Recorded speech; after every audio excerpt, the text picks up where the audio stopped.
Aw ni yantuma page sanfɛ aw bisimila. N balimamuso, Ala y'a kɛ i garisigɛra. I garisigɛlen kɔfɛ i fari bɛ biribara la, i ɲɛda bɛ tiɲɛna, ka i ɲɛda dibi, ka i kankɔrɔla ninnu bɛɛ fin, ka jigin i disi la. Ayiwa, fura bɛ yen nɔ dɛ min bɛ se k'a ban. An mago bɛ se tentulu ma ani kirikirima mugu.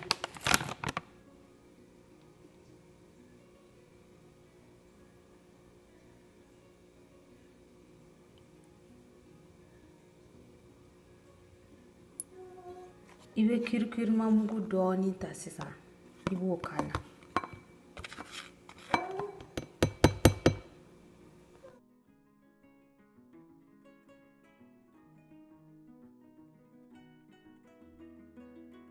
I b'a appliquer i ɲɛna tan.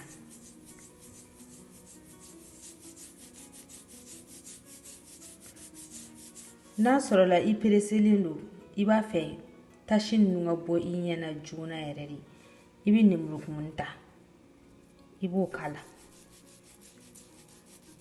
I b'o kɛ k'a mase kosɛbɛ. Ayiwa, kɛlen filɛ nin ne bolo la sisan. Tasi ninnu filɛ nin a bɛ bɔ mɔgɔ kan kɔrɔla ninnu bɛɛ la, a bɛ bɔ i kɔ la, a bɛ jigin fo i disi kanna ninnu bɛɛ la. I b'a k'a la k'i sigi dɔɔni 15 minutes ɲɔgɔn na. I b'a bɔ a la. I bɛ fini dɔ ta ou bien Kleenex, i b'o ta k'o kɛ k'a jɔsi fɔlɔ. I b'o kɛ k'a jɔsi fɔlɔ ka bɔ i la, ka sɔrɔ ka taa i ko.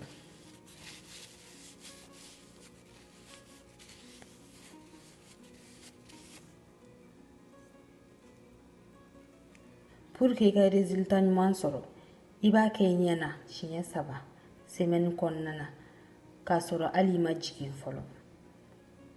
N'i jiginna fana, i bɛ continuer k'a kɛ i ɲɛ na, walasa a ka se ka finman ninnu bɛɛ ta ka bɔ i ɲɛ sanfɛla la.